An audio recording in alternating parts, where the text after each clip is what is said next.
Hello guys, welcome to Kiran with me channel. ಇವತ್ತಿನ ಈ ವಿಡಿಯೋದಲ್ಲಿ 45 ಮೂವಿ ಬಗ್ಗೆ ಎಕ್ಸ್ಪ್ಲೇನ್ ಮಾಡ್ತಿದ್ದೀನಿ, ಹಾಗೆ ರಿವ್ಯೂ ಕೂಡ ಮಾಡ್ತಾಯಿದ್ದೀನಿ. ಗಾಯ್ಸ್ ಈ 45 ಮೂವಿಯಲ್ಲಿ ಯಾವ ಯಾವ ಹೀರೋಗಳು ನಟಿಸಿದ್ದಾರೆ ಮತ್ತು ಯಾವ ಯಾವ ಹೀರೋಯಿನ್ಗಳು ನಟಿಸಿದ್ದಾರೆ ಮತ್ತು ಈ ಮೂವಿಯ ಬಜೆಟ್ ಎಷ್ಟಾಗಿದೆ ಮತ್ತು ಈ ಮೂವಿಯ ಕಲೆಕ್ಷನ್ ಎಷ್ಟಾಗಿದೆ ಮತ್ತು ಈ ಮೂವಿಯು ಯಾವ ಯಾವ ಭಾಷೆಗಳಲ್ಲಿ ಬಿಡುಗಡೆ ಹೊಂದಿದೆ ಅಂತ ಕೂಡ ಈ ವಿಡಿಯೋದಲ್ಲಿ ನೋಡೋಣ.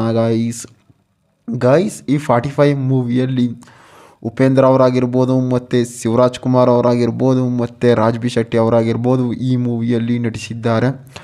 ಮತ್ತು ಈ ಮೂವಿಯ ಮೇನ್ ಲ್ಯಾಂಗ್ವೇಜ್ ಬಂದು ಕನ್ನಡದಲ್ಲಿ ಕೂಡ ತೆರೆಗೊಂಡಿದೆ. ಮತ್ತು ಈ 45 ಮೂವಿಯ ಬಜೆಟ್ ಆಗಿರ್ಬೋದು ಮತ್ತು ಕಲೆಕ್ಷನ್ ಆಗಿರ್ಬೋದು ಇನ್ನೂ ಎಲ್ಲೂ ಕೂಡ ರಿವೀಲ್ ಮಾಡಿಲ್ಲ ಅಂತ ಕೂಡ ಹೇಳ್ಬೋದು. ಮತ್ತು ಈ 45 ಮೂವಿಯಲ್ಲಿ ಮ್ಯೂಸಿಕ್ ಆಗಿರ್ಬೋದು ಮತ್ತು ಫೈಟಿಂಗ್ಗಳಾಗಿರ್ಬೋದು ಆ್ಯಕ್ಚುಲಿ ಮತ್ತು ಡೈಲಾಗ್ಗಳಾಗಿರ್ಬೋದು ಮೂವಿಯಲ್ಲಿ ಸಖತ್ತಾಗಿ ಕೂಡ ಕೊಟ್ಟಿದ್ದಾರೆ. ಮತ್ತು ಅರ್ಜುನ್ ಜನ್ಯ ಅವರು ಕೂಡ ಈ ಮೂವಿಯಲ್ಲಿ ಮ್ಯೂಸಿಕರ್ಸ್ ಆಗಿ ವರ್ಕನ್ನು ಮಾಡಿದ್ದಾರೆ ಮತ್ತು ಡೈರೆಕ್ಟ್ರಾಗಿ ಮತ್ತು ಕಥೆಯ ನಿರ್ದೇಶಕವಾಗಿ ಅವರು ಕೂಡ ವರ್ಕನ್ನು ಮಾಡಿದ್ದಾರೆ ಅಂತಲೂ ಕೂಡ ಹೇಳ್ಬೋದು. ಮತ್ತು ಜನ್ಯಾಜಿ ಅವರು ಕೂಡ ಈ ಮೂವಿಯಲ್ಲಿ ನಟಿಸಿದ್ದಾರೆ ಅಂತಲೂ ಕೂಡ ಹೇಳ್ಬೋದು. ಅಂದರೆ ಈ 45 ಮೂವಿಯ ಒನ್ ಲೈನ್ ಸ್ಟೋರಿ ನೋಡೋದಾರೆ ಗೈಸ್, ಈ 45ಅಲ್ಲಿ ಶಿವರಾಜ್ ಕುಮಾರ್ ಅವರು ಒಂದು ದುಡ್ಡಿನ ನಶೆಯಲ್ಲಿ ಇರ್ತಾರೆ. ಅಂತಾರೆ ಅವ್ರಿಗೆ ಯಾವುದೇ ಕೂಡ ಬಿಸ್ನೆಸ್ ಇರೋದಿಲ್ಲ, ಅವರು ಎಲ್ಲೇಂದ್ರಲ್ಲಿ ದುಡ್ಡು ಮಾಡಬೇಕು ಮತ್ತು ನಾನು ದುಡ್ಡಿಗೋಸ್ಕರ ಬದುಕಬೇಕು ಅಂತ ಇರ್ತಾರೆ. ಮತ್ತು ರಾಜ್ ಬಿ ಶೆಟ್ಟಿ ಅವರು ಒಂದು ಕಾಮನ್ ಆಫೀಸರಲ್ಲಿ ಕೆಲಸವನ್ನು ಕೂಡ ಮಾಡ್ತಾಯಿರ್ತಾರೆ.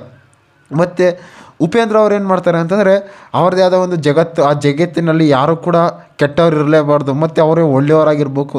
ಮತ್ತು ಅವ್ರಿಗೆ ಸ್ಟ್ರಿಕ್ಟು ಮತ್ತು ಪಾಲಿಸಿ ಅಂದರೆ ಇರುತ್ತೆ ಅಂತಾರೆ. ರೋಡಲ್ಲಿ ಎಲ್ಲೂ ಕೂಡ ರೋಡ್ ಮಧ್ಯದಲ್ಲಿ ಕಾರ್ ನಿಲ್ಲಿಸ್ಬಾರ್ದು ಮತ್ತು ರೋಡ್ ಎದುರುಗಡೆ ಕಾರ್ ನಿಲ್ಲಿಸ್ಬಾರ್ದು ಮತ್ತು ಕಸವನ್ನು ಎಲ್ಲೂ ಕೂಡ ಚೆಲ್ಲಬಾರ್ದು, ಆ ರೀತಿ ಒಂದು ಸ್ಟ್ರಿಕ್ಟನ್ನು ಇರ್ತಾರೆ. ಮತ್ತು ಏನಾಗುತ್ತೆ, ರಾಜ್ ಬಿ ಶೆಟ್ಟಿ ಅವ್ರಿಗೆ ಒಬ್ಬರು ಸಿಸ್ಟರ್ ಇರ್ತಾರೆ. ಆ ಸಿಸ್ಟರ್ ಏನು ಮಾಡ್ತಿರ್ತಾರೆ ಅಂತಾರೆ, ಆ ಸಿಸ್ಟರ್ ಮೇಲೆ ಒಂದು ಫೋನ್ ಕಾಲನ್ನು ಕೂಡ ಮಾಡ್ತಾರೆ ಗೈಸ್. ಆ ಫೋನ್ ಕಾಲ್ ಮಾಡಿದಾಗ ಏನು ಮಾಡ್ತಾರೆ, ನಿನ್ನ ಸಿಸ್ಟರನ್ನು ನಾನು ಕಿಡ್ನ್ಯಾಪ್ ಮಾಡಿದ್ದೀನಿ, ನಿನಗೆ ನಾನು ಇಷ್ಟು ದುಡ್ಡು ಕೊಡು ಅಂತ ಕೂಡ ಬೆದರಿಕೆ ಹಾಕ್ತಾರೆ. ಬೆದರಿಕೆ ಹಾಕ್ದಾಗ ಏನು ಮಾಡ್ತಾರೆ, ಅವರು ಶಿವರಾಜ್ ಕುಮಾರ್ ಹತ್ರ ಕೂಡ ಹೋಗ್ತಾರೆ ಗೈಸ್. ಶಿವರಾಜ್ ಕುಮಾರ್ ಅವ್ರ ಹತ್ರ ಹೋಗ್ತಾರೆ ಅಂತಾರೆ. ಅವರಷ್ಟು ಸಾಕಷ್ಟು ದುಡ್ಡು ಇರ್ತಾರೆ, ಅವರು ಬಡ್ಡಿ ಬಿಸ್ನೆಸ್ ಆಗಿ ಕೊಟ್ಕೊಡ್ತಾ ಇರ್ತಾರೆ. ಅವರು ಇದಕ್ಕೆಲ್ಲ ಹೆಲ್ಪ್ ಮಾಡಲ್ಲ ಅಂತ ಕೂಡ ಹೇಳ್ತಾರೆ ಗೈಸ್.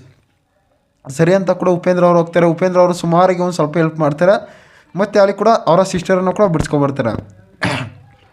ಮತ್ತೇನಾಗುತ್ತೆ, ಅಲ್ಲಿ ಶಿವರಾಜ್ ಕುಮಾರ್ ಅವರು ಒಂದು ಲೇಡಿ ಗೆಟಫನ್ನು ಕೂಡ ಹಾಕ್ತಾರೆ ಗೈಸ್. ಆ ಲೇಡಿ ಗೆಟಫಲ್ಲಿ ಕೂಡ ಶಿವರಾಜ್ ಕುಮಾರ್ ಅವರು ಸಖತ್ತಾಗಿ ಕೂಡ ಕಾಣ್ತಾರೆ ಅಂತಲೂ ಕೂಡ ಹೇಳ್ಬೋದು. ಮತ್ತು ಈ 45 ಮೂವಿಯಲ್ಲಿ ಅರ್ಜುನ್ ಜನ್ಯ ಅವರಾಗಿರ್ಬೋದು ಮತ್ತು ಜನ್ಯಾಜಿ ಅವರಾಗಿರ್ಬೋದು ಈ ಮೂವಿಯಲ್ಲಿ ಸಖತ್ತಾಗಿ ಒಂದು ಡೈರೆಕ್ಷನ್ನು ಕೂಡ ಕೊಟ್ಟಿದ್ದಾರೆ. ಮತ್ತು ವಿಡಿಯೋ ಶೂಟಿಂಗ್ ಆಗಿರ್ಬೋದು ಮತ್ತು ಎಡಿಟಿಂಗ್ ಆಗಿರ್ಬೋದು ಮೂವಿಯಲ್ಲಿ ಸಖತ್ತಾಗಿ ಕೂಡ ಕೊಟ್ಟಿದ್ದಾರೆ ಅಂತಲೂ ಕೂಡ ಹೇಳ್ಬೋದು. ಮತ್ತು ಒಂದು ಫ್ಯಾಮಿಲಿ ಎಂಟರ್ಟೈನ್ಮೆಂಟ್ ಮೂವಿಯಾಗಿ ಒಂದು ಥ್ರಿಲ್ಲಿಂಗ್ ಮೂವಿಯಾಗಿ ತೆರೆಗೊಂಡಿದೆ ಅಂತ ಕೂಡ ಹೇಳ್ಬೋದು. ಮತ್ತು ಈ 45 ಮೂವಿಯಲ್ಲಿ ಸಾಂಗ್ಸ್ಗಳಾಗಿರ್ಬೋದು ಮತ್ತು ಫೈಟಿಂಗ್ಗಳಾಗಿರ್ಬೋದು ಮೂವಿಯಲ್ಲಿ ಸಖತ್ತಾಗಿ ಕೂಡ ಕೊಟ್ಟಿದ್ದಾರೆ ಗಾಯ್ಸ್. ಇದೇ ರೀತಿ ಮೂವಿ ಅಪ್ಡೇಟ್ಗಾಗಿ ಕಿರಣ್ ವಿತ್ ಮೀ ಚಾನಲ್ನ ಸಬ್ಸ್ಕ್ರೈಬ್ ಮಾಡ್ಕೊಳ್ಳಿ ಗಾಯ್ಸ್.